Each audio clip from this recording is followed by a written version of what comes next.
Тъй, Любен Кулелиев съм от София. С Майото се познаваме отдавна. Гробищата. Интересно място. Доста пъти така съм ходил. Попитаме кой ми е най-яркият спомен от гробищата. Ами имам няколко ярки спомени.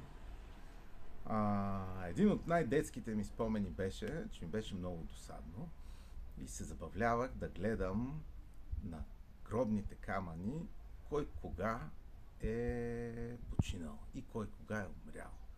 И да обикалям гробището, за да намеря най-стария гроб.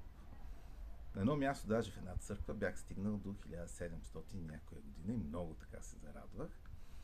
А пък до него имаше един още по-стар камък, обаче се бяха изтрили цифрите и малко ме хвана яд, че не можах да си направя клаксацията.